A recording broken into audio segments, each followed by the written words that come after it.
दोस्तों अस्सलाम वालेकुम। आज हम बात करने वाले हैं वक्त बोर्ड के बारे में। तो अपना कीमती वक्त ज़रूर निकालें और वीडियो को लास्ट तक ज़रूर देखें और अपने दोस्तों को और अपने रिश्तेदारों को ज़रूर शेयर करें। और वक्त बोर्ड आखिर क्या है, शुरुआत कैसे हुई और वक्त बोर्ड एक्ट में बदलाव पर बवाल क्यों मचा है, ये सारी इन्फॉर्मेशन जानना बहुत ज़रूरी है। केंद्र की मोदी सरकार अब वक्फ बोर्ड की शक्तियों को कम करने की तैयारी में जुट गई है। आपको बता दें कि कैबिनेट की बैठक में वक्फ में 40 संसदों के प्रस्ताव को मंजूरी पहले ही दे दी गई है। वक्फ बोर्ड एक्ट को बदल दिया जाएगा। भारत सरकार इसके जुड़े बिल संसद में पेश कर चुकी है। आइए जानते हैं इतिहास और भूगोल के बारे में सब कुछ, साथ ही इसे मिले वो अधिकार भी जिन पर सवाल उठ रहे हैं। आपको वो विवाद याद होगा जब ये बहस चल रही थी कि ताजमहल वक्त की संपत्ति है या नहीं। किसी मुस्लिम धर्म स्थल को लेकर होने वाले विवाद में भी सबसे पहले तय किया जाता था कि इमारत वक्त की है या नहीं, और अब तो वक्फ बोर्ड ही एक्ट में ही बदलाव की बात चल रही है। कहा जा रहा है कि भारत सरकार जल्द ही एक कानून लाने वाला है जिसके तहत वक्फ बोर्ड एक्ट को बदल दिया जाएगा। कुछ मीडिया रिपोर्ट में दावा किया है कि अब महिलाएं भी बोर्ड में शामिल की जाएगी। वक्फ संपत्तियों का जिला प्रशासन के यहाँ रजिस्ट्रेशन अनिवार्य किया जाएगा। अदालतों को ये हक दिया जाएगा कि वो तय कर सके कि संपत्ति वक्फ बोर्ड का है या नहीं। ज़्यादातर लोगों को वक्फ बोर्ड सुना है लेकिन जानते नहीं है कि वक्फ बोर्ड होता क्या है। चूँकि भारत में रेलवे और रक्षा मंत्रालय के बाद सबसे बड़ा वक्फ बोर्ड ही है, इसलिए हम इन सारे सवालों का जवाब जानने की कोशिश करेंगे।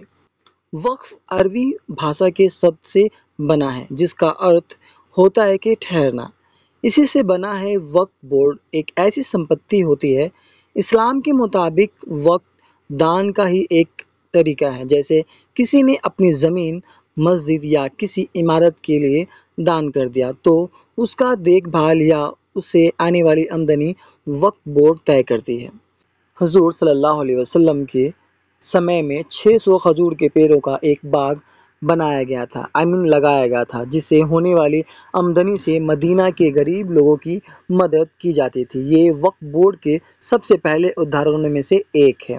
दिल्ली सल्तनत के वक्फ बोर्ड से वक्फ संपत्तियों का लिखित जिक्र मिलने लगता है। उस जमाने में क्योंकि ज़्यादातर संपत्ति बादशाह के पास ही होती थी, इसलिए वक्फ बोर्ड कायम करते जाते थे। जैसे कोई बादशाह ने मस्जिदें बनवाई, वो सारी वक्फ बोर्ड हुई और उनके प्रबंध के लिए स्थानीय स्तर पर ही इंतजामिया कमेटी बनाती रही। भारत में कब बना वक्फ बोर्ड? 1947 में आज़ादी के बाद पूरे देश में वक्फ संपत्तियों के लिए एक स्ट्रक्चर बनाने की बात हुई। इस तरह साल 1954 में संसद ने वक्फ बोर्ड एक्ट 1954 पास किए। इसके नतीजे में वक्फ बोर्ड बना। ये ट्रस्ट था जिसके तहत सारी वक्फ संपत्तियां आ गई। 1955 में यानी कि कानून लागू होने के एक साल बाद इस कानून में संशोधन कर दिया गया और राज्यों के लेवल पर वक्फ बोर्ड बनाने का प्रावधान किया गया। इसके बाद साल 1995 में नया वक्फ बोर्ड एक्ट आया और 2013 में इसमें संशोधन किए गए। फिलहाल जो व्यवस्था है वो इन्हीं कानूनों और संशोधनों के तहत चल रही है। वक्फ बोर्ड की प्रॉपर्टी का मैनेजमेंट कैसे होता है? वक्फ बोर्ड संपत्तियों के एडमिनिस्ट्रेशन के लिए सेंट्रल वक्फ बोर्ड काउंसिलिंग है। ये भारत सरकार को वक्फ बोर्ड से जुड़े मुद्दे पर सलाह देती है। राज्यों के स्तर पर राज्य सरकारें वक्फ बोर्ड को नोटिफाई करती है। इसमें दो तरह के बोर्ड्स बनाए जाते हैं और उसमें दो तरह के अधिकारी भी दी जाती हैं। एक सुन्नी बोर्ड्स और दूसरा सिया बोर्ड्स। कुछ ऐसी होती है इसके एक चेयरमैन, 2 मेंबर राज्य सरकार नियुक्त करती है। इसके अलावा इनमें मुस्लिम विधायक, मुस्लिम संसद, मुस्लिम टाउन प्लानर, मुस्लिम एडवोकेट, बोर्ड में एक कमिश्नर भी होता है। बोर्ड के सभी मेंबर का वैलिड मतलब 5 साल होता है। इसके अलावा राज्य सरकार एक मुस्लिम आईएएस अधिकारी को भी बोर्ड का मेंबर बनाती है। ये बोर्ड का सीईओ यानी कि चीफ ऑफिसर होता है।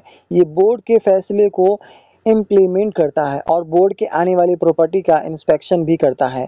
कानून ये कहता है कि ये अधिकारी न्यूनतम डिप्टी सेक्रेटरी रैंक का आईएएस अधिकारी होना चाहिए। इसके अलावा वक्फ बोर्ड एक्ट के जरिए वक्फ बोर्ड से जुड़े मामलों के लिए कोर्ट भी बनाया गया है। इस वक्फ बोर्ड में ट्रिब्यूनल कहते हैं। इसमें वक्फ बोर्ड प्रॉपर्टी से जुड़े मामलों पर सुनवाई होती है। वक्फ बोर्ड से जुड़े विवाहित क्लॉज।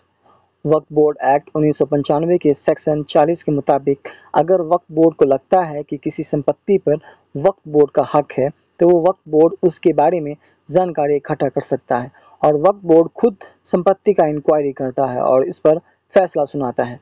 अगर किसी को वक्फ बोर्ड के फैसले से दिक्कत है तो वो वक्फ बोर्ड ट्राइब्यूनल में आवेदन कर सकता है, लेकिन ट्राइब्यूनल का फैसला फाइनल होगा।